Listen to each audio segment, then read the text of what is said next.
변전소라 함은 구내 외의 장소로부터 전송되는 전기를 변성하여 이를 구내 이외의 장소에 전송하거나 구내 이외의 장소로부터 전송되는 전압 몇 볼트 이상의 전기를 변성하기 위해서 설치하는 변압기 기타의 전기 설비의 총 합계를 말하느냐, 이렇게 이제 물어보았어요.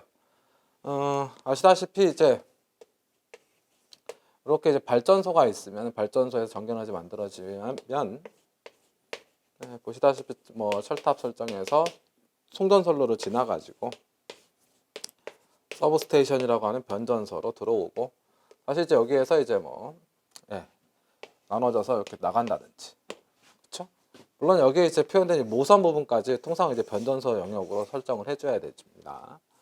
그래서 이제 이렇게 받고 변성해서 내보내고, 그렇죠? 이렇게 생각해 주시면 되겠네. 이게 이제 변전소죠.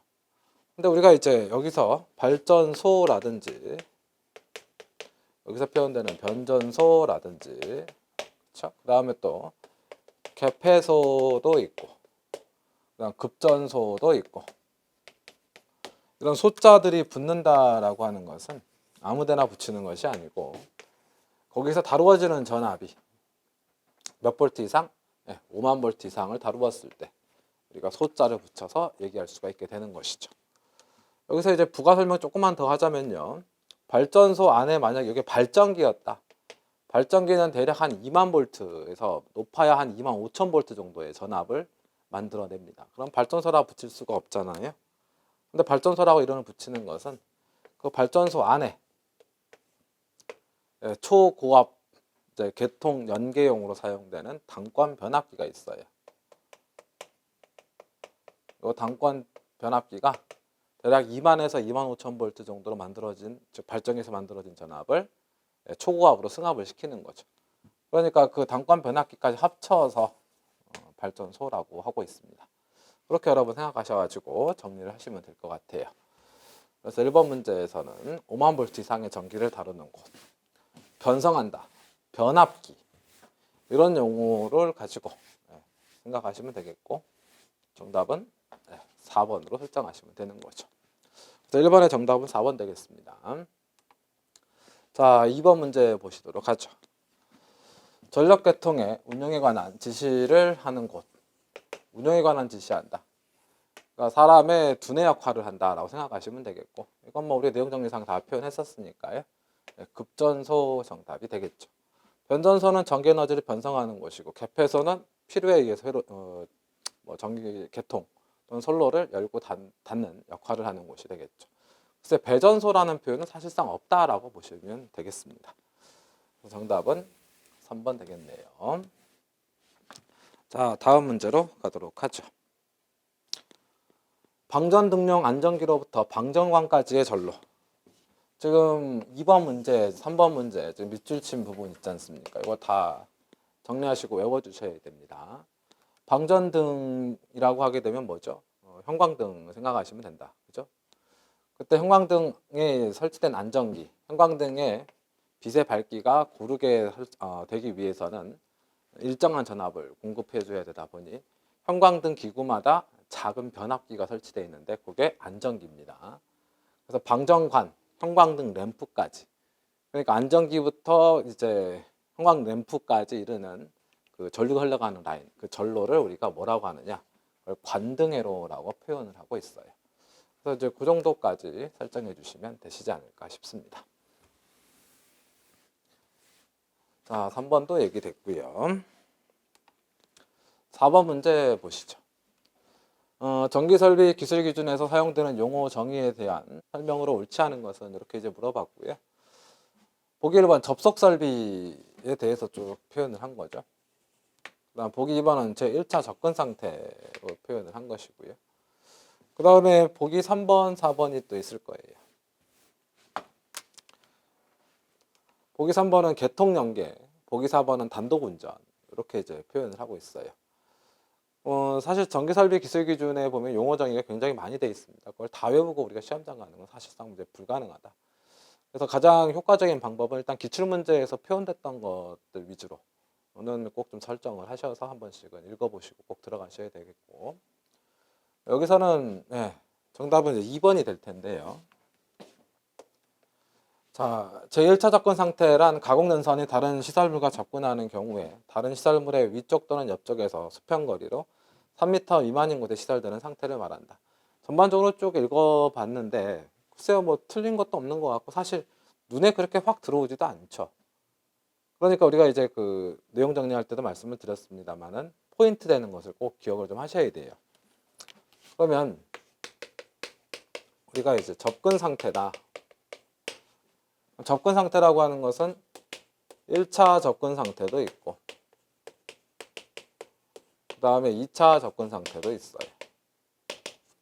그러니까 1차 접근 상태와 2차 접근 상태의 차이점은 이격거리 개념이죠. 그림으로도 표현을 내용 정리 때 표현했는데 3m 기준 잡아가지고 미만으로 설정이 되면 2차 접근 상태가 됩니다. 3m 이상으로 표현되면 1차 접근 상태가 되는 거죠. 문제에서 1차 접근 상태라고 표현을 했는데 다른 거 다 맞는 것처럼 보여요. 뭔 말인지 잘 모르겠습니다만 3m 미만이라고 설정되어 있죠. 3m 미만은 2차 접근 상태에서 적용되는 사항이죠. 그러니까 정답은 2번. 2번이 지금 옳지 않게 된 거예요. 그래서 정답은 이제 2번 이렇게 잡아주시면 되겠고요. 접속 설비, 그 다음 뭐 개통 연계, 단독 운전 요 패턴들은 보기들은 시간 되실 때 한 번씩 여러분들이 읽어주시고 정리해 주시면 되겠습니다. 자, 그 다음 문제로 가보죠. 보기 3, 4번은 한 번씩 읽어보시고요. 자, 문제 5번으로 가죠. 다음 중 2차 접근 상태를 바르게 설명한 것은 앞서서도 말씀을 드렸습니다만은 접근 상태는 3m 기준으로 미만이냐 이상이냐 그걸 여러분 정확하게 생각을 하셔야 된다. 자, 가공연선이 전선의 절단 또는 지지물이 절단이 되는 경우 당의 전선이 그 전선이 다른 공작물에 접속될 우려가 있는 상태를 말한다. 보기 1번 뭐 비슷한 것 같아요. 보기 2번 가공전선이 다른 공작물과 접근하는 경우에 당의 가공전선이 다른 공작물의 상방 또는 측방에서 측병거리로 3m 미만인 곳에 시설되는 상태를 말한다. 그 다음 보기 3번 보시면 가공연선이 다른 공작물과 접근하는 경우에 가공연선이 다른 공작물 상방 또는 측방에서 수평거리 5m 이상 5m는 일단 아니죠. 그죠? 가공연선로 중 제1차 시설로 접근할 수 없는 시설과의 제2차 보호조치나 안전시설을 하여야 접근할 수 있는 상태 시설을 말한다. 뭐 4번도 보기 4번도 뭐 상관없는 얘기가 될 거고요. 그러면 결국 여기에서 우리가 설정했을 때 뭘 꼭 포인트로 잡아야 된다? 접근 상태라고 하는 것은 기존에 시설물이 있었다. 그 기존의 시설물이 있는데 그 옆쪽에 우리가 어쩔 수 없이 전기 시설물을 만들 수밖에 없더라. 그러면 여기에 있는 시설물에 얘가 영향을 주면 안 된다라는 거죠. 그래서 우리가 이제 만들고자 하는 선로를 선로에서 봤을 때 여기 시설물이 전선 기준으로 좌우로 3m 설정을 해가지고 임의에 이렇게 영역을 설정을 한다. 여러분 지금 보시게 되면 이렇게 지금 표현된다라고 했을 때 여기가 3m 부분이에요. 그러면 지금 시설물이 3m 이내로 들어오지는 않았죠. 그런데 지금 보니까 이게 쓰러지게 되면 영향을 줄 수가 있겠네요. 그렇죠? 그러니까 아주 위험한 상황은 아닙니다만 영향을 받을 수가 있는 것이죠. 영향을 받을 수가 있는 상황은 뭘 기준으로? 3m 기준으로 표현을 하는 거고요. 그러니까 지금 여기에서는 보기 1번이 비슷해 보이지만 정답은 요거죠. 수치가 정확히 기재가 돼야 됩니다. 그것만 여러분들이 조금 신경 써주시면 되시지 않을까 싶어요. 그래서 지금 요 분홍색으로 표현된 요 영역 있죠. 흰색과 분홍색에 표현된 요 영역이 전선 절단에 의해서 영향을 받을 수 있는 부분이긴 한데 보기 1번이 맞는 것 같지만 2차 접근 상태라는 어떤 시설 기준이 적용이 되려면 3m 이내에 즉 3m 미만에 요 시설물이 있을 때 적용을 한다라는 거죠. 그거 부분을 설정해 주셔야 돼요. 그러니까 법령이라고 하는 건 어설프게 뭐 이 정도 되면 적용시켜야 된다라는 게 아니라 그 조건을 충족을 시켜줘야 돼요. 그렇게 보시면 됩니다. 자, 그래서 5번 문제 정답은 2번이 되겠고요. 다음 6번 문제. 지중관로에 대한 정의로 옳은 것은 이라고 했고, 이것도 이제 용어 정의 부분에서 다 표현이 된 건데, 지중전선로, 지중약절로 전선로와 지중매설 지선 등을 말한다. 그럴싸해 보이는데 일단 한번 다 계속 읽어보도록 하죠. 지중전선로, 지중약절로 전선로와 복합 케이블, 선로, 기타 이와 유사한 것 및 이들에 부속되는 지중함을 말한다. 자, 지중전선로, 지중약절로 전선로, 지중에 시설하는 수관 및 가스관과 지중매설 지선을 말한다.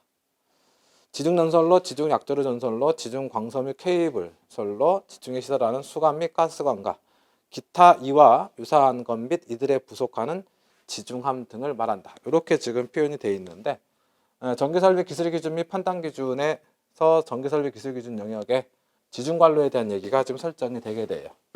그 지중관로라고 하는 것은 보기 4번으로 설정해서 나타내고 있습니다. 그래서 그 정도까지 설정해서 봐주시면 되겠고요. 그러니까 이제 우리가 지중전선로 쪽에서 언급하는 것들이 다 한꺼번에 표현이 돼야 된다는 거죠. 보기 1번, 2번, 3번 같은 경우는 그 중에 일부만 좀 표현이 돼 있으니까 법령에서 명시한 얘기와 얘기에는 부합되지가 않죠. 그래서 정의니까요. 한 번씩 이렇게 읽어봐 주시면 되겠습니다.